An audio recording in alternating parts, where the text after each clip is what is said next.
제가 고등학교 3학년 때 겪었던 이야기입니다.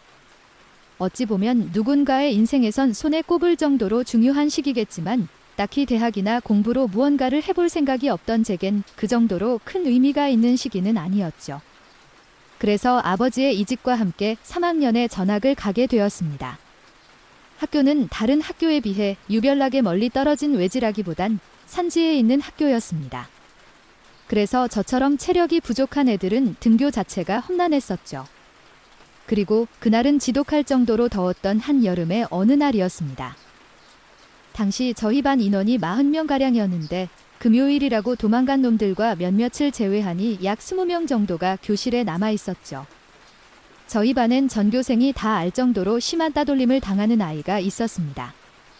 중간에 전학 온 저로서는 무엇 때문에 일이 그 지경이 되었는지는 모르겠지만 무시는 기본의 복도에서 마주치면 눈이 마주쳤다고 뒤통수를 때리는 애들도 있을 정도로 정도가 심했던 걸로 기억합니다. 그리고 바로 그날 그 아이가 투신했습니다. 그때 저는 그냥 멍 때리며 창문 밖을 바라보고 있었는데 갑자기 무언가 크고 시커먼 게 휙 떨어지며 그 찰나의 순간 정확히 눈이 마주쳤습니다. 너무도 평온해 보이는 눈빛의 그 아이였습니다. 그리고 이어지는 그 평온함과는 대비되는 놀람 섞인 제 비명에 반 전체의 시선이 제게 쏠렸고 저는 사람이 떨어졌다고 말하고 정신을 놓고 뛰어나갔습니다. 근데 정말 처참하다는 말은 그럴 때 쓰는 게 맞다고 생각됩니다.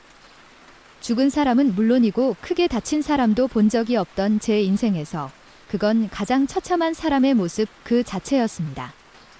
심지어 제가 달려나갔을 때 그 아이는 죽지 않고 살아 있었습니다. 아니, 그게 살아있다고 말하는 게 맞는지 모르겠지만 삶을 포기한 듯 평온을 넘어 초연해 보이는 눈빛과는 다르게 아직 삶의 의지를 놓지 못한 것처럼 여기저기 꿈틀대는 몸뚱아리. 목은 도저히 살 수 없는 각도로 꺾여 있었고 눈에 보이는 모든 구멍에선 피가 흘러나오고 있었습니다. 그건 정말 잔인하고 징그럽고 그런 차원의 문제가 아니었습니다.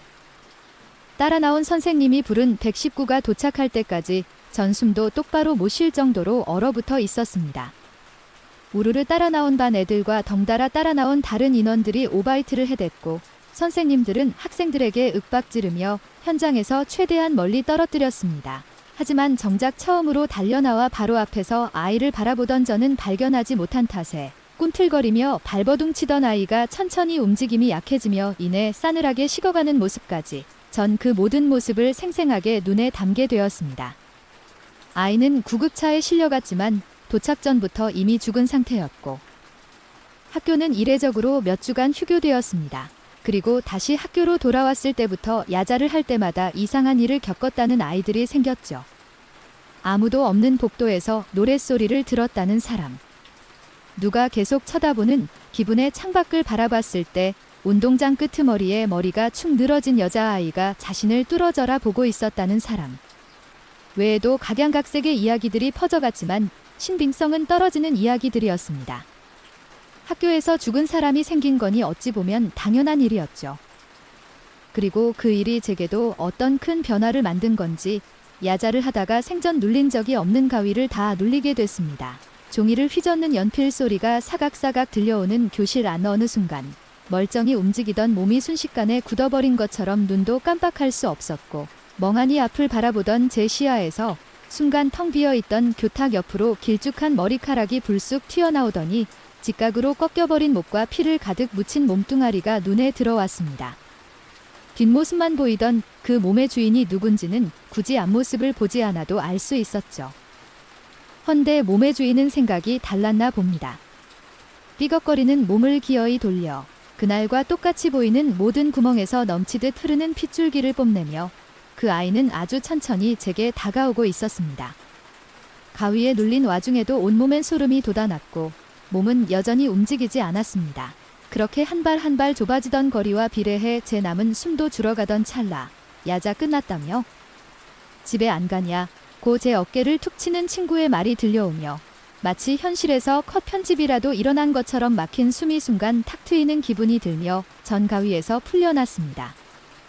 생애 첫 가위는 정말 지독한 경험이었습니다. 나중에 친구에게 듣기론 제가 거의 1시간을 정면만 바라보며 굳어 있어서 친구는 저희 집에 무슨 큰일이 생겨서 심각하게 고민하고 있는 줄 알았다고 하더군요. 아, 그 친구는 전학 온 뒤로 사귄 유일하게 하나 있는 친구였습니다. 지금까지도 연락하고 있는 제 가장 친한 친구죠. 저는 그렇게 집에 돌아가는 길을 가위에 눌린 이야기를 친구에게 했고, 친구는 또 그러면 자기가 깨워줄 테니 이제 걱정 말라고 저를 안심시키더군요. 그렇게 시간이 흘러 다음 야자 시간. 혈이 뚫리니 몰아치는 건지 저는 또 그 이상한 마비 증세와 함께 가위에 눌렸고, 역시나 그때처럼 몸은커녕 눈알도 움직이지 않았습니다. 헌데 뭔가 달랐습니다. 가만히 기다리길 5분, 10분이 흘렀지만 아무런 변화가 없었고, 조금씩 눈알이 움직이는 것 같더니 점점 마비가 풀려 인해 몸까지 마음대로 움직이기 시작했죠. 하지만 아직 가위에 눌린 상태였습니다. 주변의 모든 친구들 뒤에서 우리를 지켜보는 선생님까지 제가 일어나서 생쇼를 하는데도 아무런 반응이 없었거든요. 그리고 뭔가 이상하다 했는데 바로 제 옆에 있어야 할 친구가 보이지 않았습니다. 그때 불현듯 떠올랐죠. 이번 가위도 친구를 찾으면 풀리겠다라고. 다행히 친구는 바로 앞 복도에 있었습니다. 왜인지 모르겠지만 복도에 의자를 놓고 거기에 앉아 있었는데 제가 한달음에 달려가니 친구는 걱정 말라고 자기가 지켜주겠다며 제 어깨를 감싸주었죠. 그제야 무언가 변화가 생겼습니다.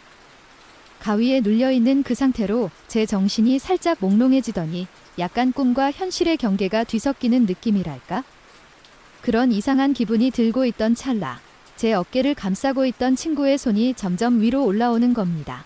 저는 처음엔 몽롱한 기분에 취해 별 생각이 없었는데 그 손이 점점 올라와 제 목을 감싸고 부드럽게 목 뒤를 토닥이다가 점점 강도를 더해 목을 움켜쥐었을 때가 되어서야 전 정신이 번쩍 들며 놀란 얼굴로 친구를 돌아보았습니다.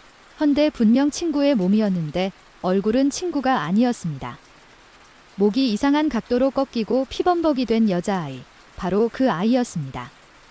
그리고 그 아이는 눈, 코, 입에서 흘러나오는 피 때문에 제대로 나오지도 않는 발음으로 너도 똑같아. 너도 똑같아. 너도 똑같아. 저를 죽일 듯이 노려보며 그 말만을 반복하고 있었습니다. 제 기억은 딱 거기까지입니다.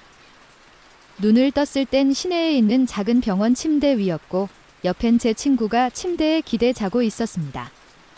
무슨 일이 일어난 건지 어리둥절한 제가 친구를 깨워 물으니 친구는 화들짝 놀라며 저보고 다행이라고, 제가 야자를 하다 잠들었는데 깨워도 일어나지 않아서 애가 축 늘어진 채로 아무런 반응이 없으니 친구가 선생에게 말해 바로 선생의 차를 타고 병원으로 옮겼다고 합니다. 근데 여기서 한 가지 재밌는 건 이 사실을 저희 부모님은 아직도 모르십니다. 애가 갑자기 기절을 했는데도 구급차를 부르지도 않고 선생의 차로 시내에 있는 작은 병원으로 옮긴 이유. 바로 지난번 그 아이의 일 때문에 학교 측에선 이미지 관리가 필요하다는 게 그 대단한 이유였죠. 그러면서 선생이란 사람이 제게 한다는 말이 너 어차피 대학 관심도 없는 거 안다. 혹시라도 괴롭힘을 당하고 있는 거면 어차피 얼마 남지 않았으니까 조금만 참고 조용히 넘어가자고, 그리고 앞으로 야자를 째거나 다른 특이 사항이 있어도 내 점수는 건들지 않겠다고 하면서 대신 이번 일만은 그냥 조용히 넘어가자고 그렇게 말하더군요. 아마 저도 따돌림을 당하고 있거나 뭐 그런 줄 알았나 봅니다. 저야 크게 손해볼 건 없어서 알겠다고 하고 넘어갔는데 지금 생각하면 참 답도 없는 학교였네요. 아무튼 그 뒤론 신기하게 한 번도 가위에 눌린 적이 없습니다. 제가 야자를 참석하지 않게 된 것도 뭐 이유라면 이유겠죠. 근데 아직도 그날의 일이 정확히 판단이 안 됩니다. 그 아이, 따돌림을 방관했던 저를 원망해서 나타났던 걸까요?